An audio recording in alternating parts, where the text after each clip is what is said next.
अस्सलामुअलैकुम वरहमतुल्लाहि वबरकातुहू। बच्चों, आज हम पढ़ेंगे मजमून माहौल का मुतालिया, सबक नंबर 1, हैवानात का दौरे हयात। तो चलिए हम इस सबक को पढ़ते हैं। बताइए तो भला बच्चों, यहाँ पर हमें ये एक तस्वीर दी गई है। इस तस्वीर में हमें यहाँ पर कुत्ते के पिल्ले और उसकी माँ बताई गई है। तो क्या बच्चों, कुत्ते के पिल्लों और इसकी माँ में यकसानियत हमें नजर आ रही है यहाँ पर? जी हाँ बच्चों, यहाँ पर हमें कुत्ते के पिल्ले अपनी माँ की तरह ही दिखाई दे रहे हैं। सिर्फ इनकी जसामत में फर्क होती है। कुत्ते के पिल्ले छोटे होते हैं और उनकी माँ बड़ी होती है। इसी तरह से बच्चों, यहाँ पर हमें ये एक और तस्वीर दी गई है। यहाँ पर तितली है और ये तितली का लार्वा है।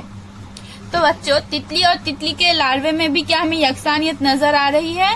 क्या वो एक जैसे दिख रहे हैं?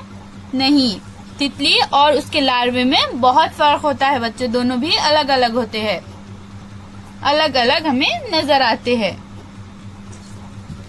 बताइए तो भला, यहाँ पर हमें ये तस्वीर दी गई है बच्चों। ये मुर्गी है। मुर्गी अंडे देती है और इन अंडों से चूजे निकलते हैं। क्या बिल्ली के बच्चे भी अंडों से निकलते हैं बच्चों? अब हम पढ़ेंगे बच्चों हैवानात की नशोनुमा। बकरी के मेमने और पूरी तरह नशोनुमा पाई हुई बकरी में कुछ ज्यादा फर्क नहीं पाया जाता। इसी तरह बिल्ली के बच्चों और बिल्ली में भी ज्यादा फर्क नहीं होता। बच्चे माँ की पेट में नशोनुमा पाते हैं। माँ के पेट से इनकी पैदाइश होती है।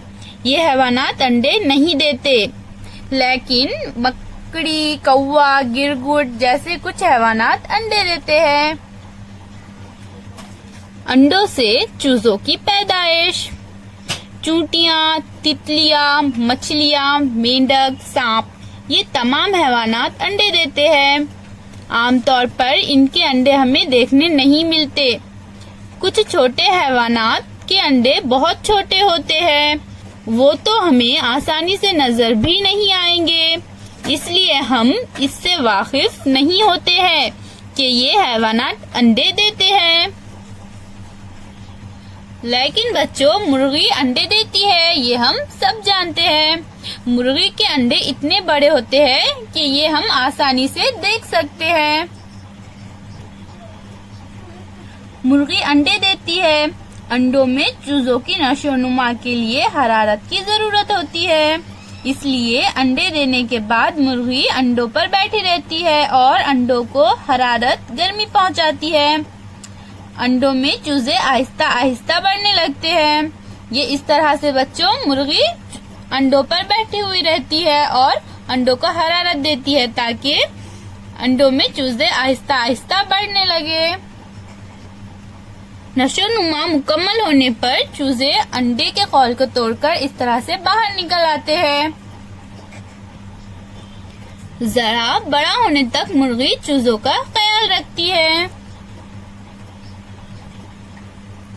नया लफ्ज सीखिए, अंडा सीना, यानी अंडों को हरारत देने के लिए मुर्गी का अंडों पर बैठे रहना अंडा सीना कहलाता है। ये इस तरह से मुर्गी का अंडे पर बैठे रहना क्या कहलाता है बच्चों? अंडा सीना कहलाता है। काया पलट।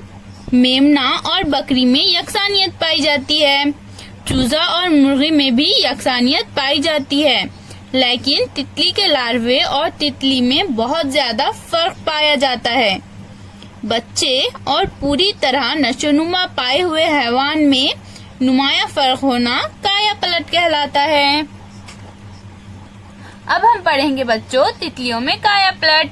खूबसूरत और रंग बिरंगी तितलियाँ हमारे माहौल का एक अहम हिस्सा होती है।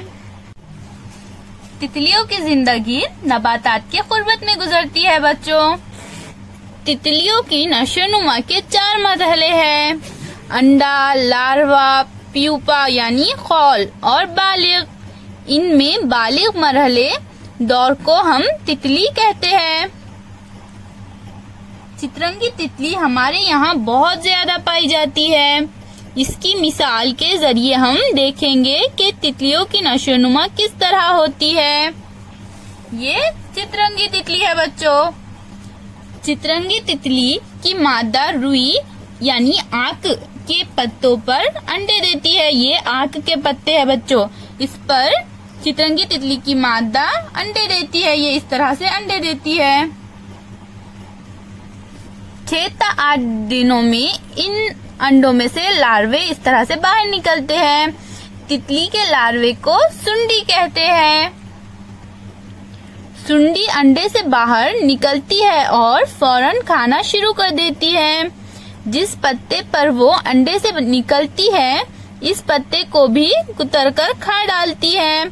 इसके खाने की रफ्तार बहुत ज्यादा होती है, इसलिए इसकी नशोनुमा तेजी से होती है। नया लफ्ज सीखिए, केंचली। जिस्म की नशोनुमा के दौरान नाकाफी होने वाला जिस्म का गिलाफ। इब्तदाई 2 से 2.5 दिन तक चितरंगी तितली की सुंडी इतनी बढ़ जाती है कि जिस्म की केंचली इसके लिए नाकाफी हो जाती है। लेकिन इस केंचली के नीचे बढ़े हुए जिस्म पर जो नई केंचली बनती है वो ढीली होती है। अब पुरानी केंचली से सुंडी बाहर निकल आती है। आखिरी मर्तबा केंचली उतारने से पहले सुंडी किसी तने की गांठ या पत्ते पर रेशम जैसे धागे का गुच्छा बनाती है। इस तरह से गुच्छा बनाती है। इस गुच्छे पर वो अपने आप को लटका लेती है। इस वक्त केंचली उतारते ही कौल बाहर गिर जाता है। नशोनुमा का ये मरहला प्यूपा कहलाता है। कौल के अंदर तितली तकरीबन 11-12 दिन रहती है। इस हालत में वो कुछ भी नहीं खाती, लेकिन इसकी जिस्म में अहम तब्दीलियां होती रहती हैं। कौल के अंदर चितरंगी तितली की नशोनुमा मुकम्मल होती है। इसके बाद पूरी तरह नशोनुमा पाई हुई बालिग तितली कौल से बाहर आती है। इस वक्त तितली के 6 लंबे पैर और खूबसूरत पर नजर आते हैं। तमाम तितलियों की नशोनुमा इसी तरीके से होती है। ये इस तरह से बालिग तितली होती है बच्चों। इसके 6 पैर और खूबसूरत पर होते हैं। क्या आप जानते हैं, साफ किया हुआ अनाज हम डब्बों में भरकर रखते हैं। इसके बावजूद कुछ दिनों बाद डब्बों के ढक्कन खोलने पर अनाज में कीड़े नजर आते हैं।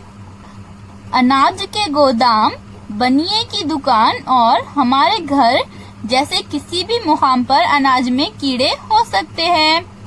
कीड़ों की मादा ने अनाज में अंडे दे दिए हो तो हमें नजर नहीं आ सकते, क्योंकि वो बहुत छोटे जिसामत के होते हैं। अनाज के डब्बों में मौजूद हवा और गर्मी इन अंडों की नशोनुमा के लिए काफी होती है। इसीलिए डब्बों में इनकी नशोनुमा होती रहती है। इनके भी अंडे सुंडी, लार्वे, प्यूपा, कौल और बालिग ऐसे मरहले होते हैं। जब हम डब्बा खोलते हैं तब अनाज में कीड़े नशोनुमा के जिस मरहले में होते हैं वही मरहला हमें दिखाई देता है। तो हमने आज क्या सीखा बच्चों? हमने क्या सीखा? मुर्गी के अंडों में चूजों की नशोनुमा के लिए हरारत की जरूरत होती है, जिसके लिए मुर्गी अंडों पर बैठती है, जिसे अंडे सीना कहते हैं। पूरी तरह नशोनुमा पाए हुए चूजे कौल तोड़कर बाहर आते हैं। तितलियों की नशोनुमा के 4 मरहले हैं: अंडा, लार्वा, प्यूपा, बालिग। चितरंगी तितली रुई के पत्तों पर अंडे देती है। अंडों से सुंडियां निकलती है। नशोनुमा मुकम्मल हो जाने के बाद सुंडी कौल के मरहले में दाखिल होती है। इस कौल से पूरी तरह नशोनुमा पाई हुई तितली बाहर निकलती है। इस वक्त इसे 6 लंबे पैर होते हैं और खूबसूरत पर होते हैं। तो यहाँ पर हमारा ये सबक कंप्लीट हो चुका है बच्चों। अल्लाह हाफिज।